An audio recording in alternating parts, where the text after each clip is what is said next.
Welcome to CVR. నేను మీ Sanjay. Punch డైలాగులతో Pawan Kalyan అదరగొట్టేటటువంటి Pawan Kalyan ఈ రోజు ఏమైంది, ఏం జరిగింది? ఈ రోజు తెలంగాణ రాష్ట్ర కార్యాలయం, జనసేన పార్టీ కార్యాలయంలో పవన్ కళ్యాణ్ మూగవయ్యారు. ఆయన ఏం మాట్లాడకుండా ఓన్లీ కొబ్బరికాయ కొట్టి వెళ్ళిపోయారు.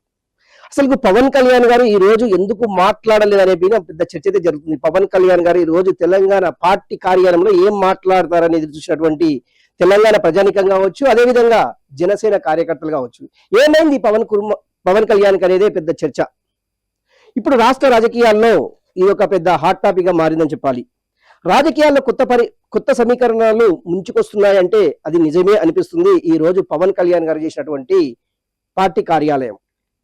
గతంలో పవన్ కళ్యాణ్ ఆంధ్రప్రదేశ్ లో ఇప్పుడు కూటమి ప్రభుత్వం అధికారంలో ఉండి డిప్యూటీ సీఎం గా బాధ్యతలు చేపట్టేటువంటి పవన్ కళ్యాణ్ గారు తెలంగాణ సెంటిమెంట్ ని ఏ విధంగా స్వీకరించబోతున్నాడు, తెలంగాణలో ఉన్నటువంటి సెంటిమెంట్ ని ఏ విధంగా తీసుకోబోతున్నాడు అనే చర్చ చాలా బలంగా సాగుతున్న తరుణంలో ఈ రోజు జరిగినటువంటి పవన్ కళ్యాణ్ గారి కార్యాలయం పైన చర్చ జరుగుతుంది. ఒకటి, గతంలో పవన్ కళ్యాణ్ గారు చేసినటువంటి కామెంట్స్ ఏవైతే ఉన్నాయో, తెలంగాణ ప్రజలు, తెలంగాణ నాయకులు కోనసీమ కొబ్బరి చెట్లపైనే దిష్టి తగిలి అన్ని మాడి మషైనవి అనే కామెంట్స్ ఏవైతే ఉందో, వీటన్నిటికీ పవన్ కళ్యాణ్ గతంలో చాలా సందర్భాల్లో సమాధానాలు చెప్పినటువంటి పరిస్థితి స్పష్టంగా ఉంది. కానీ ఇప్పుడు ఆ సెంటిమెంట్ ని ఏ విధంగా తీసుకోబోతున్నాడు, తెలంగాణ ప్రజలను ఏ విధంగా ఆకర్షించుకోబోతున్నాడు అనే చర్చ చాలా బలంగా సాగుతుంది. రేపు జరిగేటటువంటి జిహెచ్ఎంసీ ఎన్నికల్లో జనసేన పార్టీకి సంబంధించినటువంటి ఎన్నికల పోటీ చేయబోతుందా, ఒకవేళ పార్టీ కార్యాలయం వరకే ఉండబోతుందా అనే చర్చ చాలా బలంగా సాగుతుంది. ఇప్పటికైనా మనం ఒకసారి చూద్దాం. అంటే తెలంగాణ ప్రజల ఆకాంక్ష కావచ్చు, తెలంగాణ ప్రజల యొక్క మనోభావాలని ఆయన చేసినటువంటి కొన్ని కార్యక్రమాల గురించి ఒకసారి మన విజువల్స్ లో చూసి తర్వాత మన తెలంగాణ సెంటిమెంట్ ను దగ్గర చేసుకోవడానికి పవన్ కళ్యాణ్ చేసినటువంటి ప్రయత్నాలు చాలా అని చెప్పుకోవచ్చు. మన జరిగినటువంటి AP deputy CM Pawan Kalyan నేను కలవాలి అనేసి వరంగల్లో ఒక బాబు కోరినటువంటి కోరికను ఆయన నేరుగా అమరావతి నుంచి వరంగల్ వచ్చి ఆ అబ్బాయిని పలకరించడము.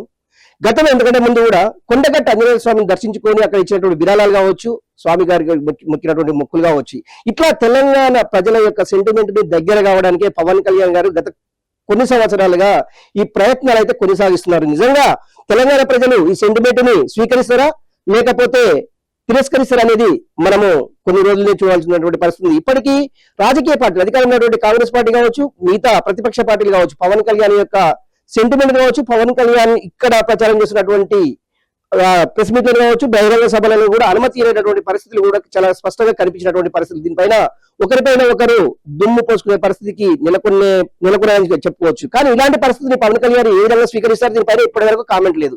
కానీ తెలంగాణలో పోటీ చేసేటువంటి అధికారము, పోటీ చేయాలనేది కుతుల జనసేన పార్టీకి మాత్రమే ఉంది. ఇది ఇండియన్స్ ఏ రాష్ట్రంలో అయినా ఎక్కడైనా ఎక్కడి నుంచి అయినా పోటీ చేసేటువంటి అధికారం మాకుంది, దీంట్లో ఎవరికి అతీతం కాదు అనేది పవన్ కళ్యాణ్ గారు చెప్పినటువంటి అంశం. కానీ ఇంతవరకు బాగుంది. ఇప్పుడు జరుగుతున్నటువంటి ఈ యొక్క రాజకీయాల్లో ముఖ్యంగా తెలంగాణ రాష్ట్ర రాజకీయాల్లో కొంత చర్చనీయ అంశం ఏంది అంటే, ప్రాంతీయ పార్టీలను జాతీయ పార్టీలు ఏ విధంగా ఎదుర్కోబోతున్నాయి అనే దాంట్లో పవన్ కళ్యాణ్ సంబంధించినటువంటి జనసేన పార్టీ ఇప్పుడు చర్చనీయ అంశమైందని చెప్పుకోవచ్చు.